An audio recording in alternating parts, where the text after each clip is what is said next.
What's up, everybody? And today we're checking out where NATO fighter pilots are trained. This is by the NATO YouTube channel itself. It's just shy of 7 minutes long. We're going to learn about the NATO fighter pilots. I'm actually really excited for this. I feel like we kind of dipped on the fighter pilot aircraft content for a little while. And so I'm excited to do a little bit more of it. If you guys are happy with that and excited with that, let me know by liking and commenting. If you want to watch the OG video without me waffling over the top, if you want to go and subscribe to the NATO YouTube channel, it'll be linked down in the description. Go and check out their YouTube channel. I didn't know NATO actually had their own YouTube channel. Let me pull it up real quick. NATO. It looks like they've got some relatively decent content on here. So head over to their channel, give it a subscribe, all that good stuff. But for now, let's pop this up. Let's have a watch and let's see what they're up to. If you had to guess where Danish or Belgian fighter pilots learned how to fly, would you say Texas? You wouldn't necessarily, but at the same time, you wouldn't say that they probably wouldn't go to Texas. More space, I guess, to fly around. Texas is literally massive. It's like the size of the rest of the world. So I don't know. Texas is probably a really good place to train. Seems unlikely, but it's true. For 40 years, aspiring pilots from more than a dozen NATO nations have traveled to the USA to learn how to fly at Shepherd Air Force Base. For 40 years they've been doing this? That's actually really impressive. Home to the euro-nato Joint Jet Pilot Training Program.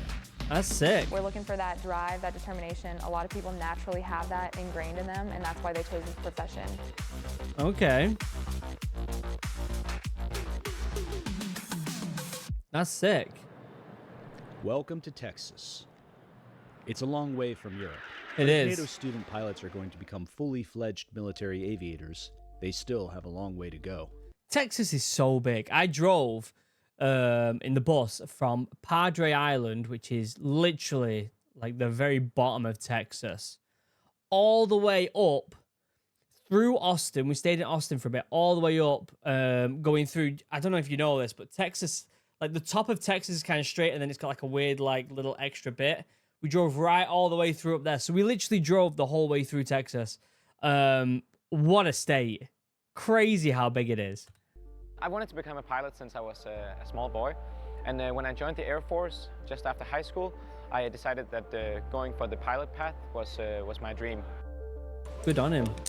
But everyone wishes to have an impact on the world, and that's how I think I can make the biggest impact. Okay. These young men and women are stepping into a decades-long tradition of multinational training. More than 40 years ago, several NATO allies wanted to find a more efficient way to train fighter pilots. They decided then to set up a joint course at Shepherd Air Force Base, where It makes sense because if you think about how many countries they come from, it would make sense for them to have one specific place where they train. And if anything, America actually makes more sense for it to be the place to train them because it's far away from any of the countries that are probably most dangerous to NATO, right? Like Russia, China, a bunch of the Middle Eastern countries. And so having it in America almost makes the most sense, doesn't it? frequently clear skies made for an ideal training environment. It was founded in October of 1980 and initially had a few partners. Germany and the US have been training together. It has since grown to 14 nations that send us instructors, students. Today, this course works like a microcosm of the larger alliance. I wonder if the Brits send people that they must have. There's 14 countries from NATO. You would expect like the major ones, right? You would expect it. From the nations involved to the way they make decisions. It allows us to get from the very beginning of our military careers an appreciation and understanding. That's a good mustache right there. It's almost like a requirement if you're a pilot to have a mustache like that, isn't it? It allows us to get from the very beginning of our military careers an appreciation and understanding of the cultures of our allies. That's a good point. Greece, When student Germany. aviators arrive, they undergo an intensive academic course known as ground school. After that, it's on to their first aircraft, the T-6 Texan II, a turboprop jet designed to teach them the fundamentals of flight, including takeoffs, landings, and formations. That's cool. The first time climbing the T6 was really exciting because we've been so much in the simulator but still, it's really hard to prepare for the real thing. So That's cool that they really do prep a lot in the simulator. I bet it didn't used to be like that, did it? Before the simulators were around, right? Around just after World War II and stuff like that. How they were just like, let's get in the plane, guys. We're just gonna learn as we go. just getting to do the ground operations and pressing all the right switches at the right moment was quite difficult. But as you get more experienced, it becomes more and more natural. Yeah. Flying the T6 is an awesome experience. It's a really powerful aircraft. You can pull some Gs and do some aerobatics in the area, so that's really nice. That's cool. Some students then move on to the T-38 Talon, a jet fighter trainer capable of supersonic speeds and dizzying feats of aerobatics. So they're just slowly working them up, aren't they, until they're going to get into those cheeky F-35s and absolutely blast around the planet. Going from the T6 Texan to a supersonic jet trainer, obviously a lot faster. You get some afterburner, that's pretty fun. In the beginning, first flight I had on T-38, you light the afterburners and you just release the brakes and you feel the afterburners kick in for the first time. It's an amazing feeling. I bet. T-38's difficult. You get to push yourself to your limits. Information, you have to monitor the other aircraft. You have to match him, you have to be able to anticipate. All the It's one thing, I don't know if I could have ever done something like being a pilot. It's just one of them jobs where it's just like, I just think it was like always out of my grasp, something like that. Yes, I earned a Green Beret, but a pilot, it was always something that I don't think I could have done. Maybe I could have, who knows, right? A young kid, when you put your mind to something, you can do anything, right? But still. while students are immersed in a multinational environment. A student might have an Italian flight commander and a German squadron commander. The point is we, as NATO, can truly come up with the most efficient and best practices for our air forces. You would expect them to have the same SOPs for a lot of stuff, right? They would need to. They would need to communicate in one specific language, and my presumption is it would be English, right? As a presuming most European countries, if they're in NATO, would probably have to use English to communicate. Mostly because the biggest country in NATO, America, is an English-speaking country, right? Not necessarily all the time, but you would presume that would be the case. I'm sure someone in the comments will let me know. I'm going to set it. For students, the days start early and end late. They sacrifice sleep for study time, leisure for long sessions in the simulator. Yeah. Being a military aviator takes more than raw skill. It takes grit. I want to A go lot to of the folks simulator. that arrive here are the best of the best of the best. They're the top 10% in their classes. Many of them are not used to failing. Hold on a second. His last name's Gunn, and he's a pilot. If he gets the top of his class, is he officially a Top Gun? Are the best of the best of the best. They're the top 10% in their classes. Many of them are not used to failing, but they are put in challenges, frankly, just not natural for the human body and the human mind. And Yeah. oftentimes they meet with failure for the first time in their lives. And the big thing that we emphasize to them is that's okay. You move past it, you learn from it, and that experience of those little micro failures so that you can ultimately reach success is probably one of the greater assets of this program. So cool. There's a reason So behind cool. the marathon study sessions and the long days in the cockpit. These men and women aren't just pilots. They're military officers sworn Yeah. to protect their country and their allies.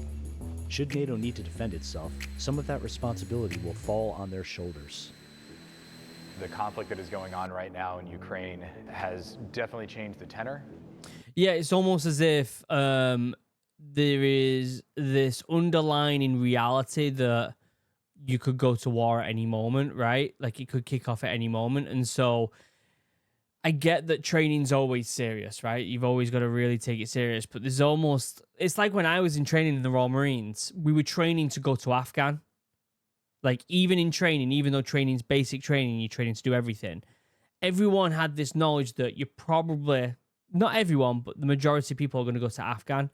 And so for them, their thought process might be, we may go to Ukraine. And so we really, well, not Ukraine, but if Russia start invading any other countries, especially NATO countries, they're going to be involved, aren't they?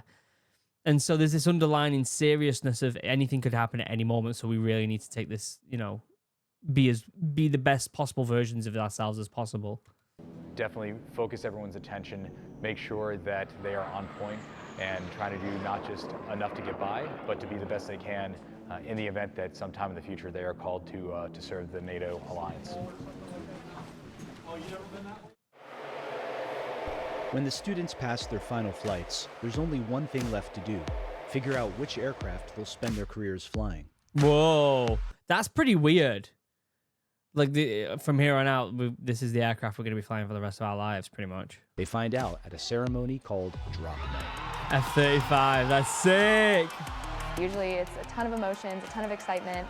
The class is there for support. Everyone loves celebrating as a class. Oh, that's so cool. That's so cool. Excitement. The class is there for F-15. support. Everyone loves celebrating as a class. I want to fly the F-16, the Viper.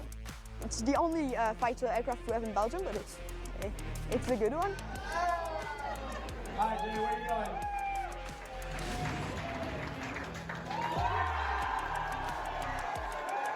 F-16, Working nice. together with student pilots from almost all over the world has been for me like the best thing that's happened to me in my life, I would That's really cool. say. You get friends that you will have for life. You will most probably work with them in the future. What a It's great thrilling video. moment, and NATO's newest pilots carry themselves with hard-earned pride. From here, it's back to their home countries to train on their assigned aircraft and prepare themselves for the task of securing NATO skies. That's so cool. Wow.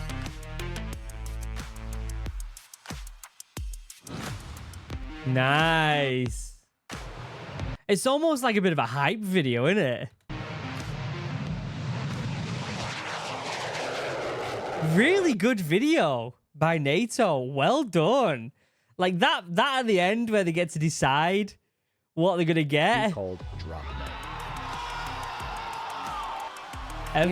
That's so cool. That is really, really, really cool. Let me know what you think in the comment section down below. I feel like that's the type of video where if there's someone young and they're like, I really want to be a pilot, you show them something like that and it makes them be like, all right, I've got to do. Like, I remember when I was getting ready to join the Royal Marines and I wanted to join, I watched a show called Commando on the Front Line. I've actually still got the original DVD back here. And I've had it. You can't see it. It's down here. There's the book, and next to it is the DVD of Commando on the Front Line. In fact, my train ticket down to training is still in there. And it was always like the hype video. It always got me going. Like on days where I was like, I don't know if I want to go for a run today. I'd put that on, and I was like, let's fucking go. This is a hype video.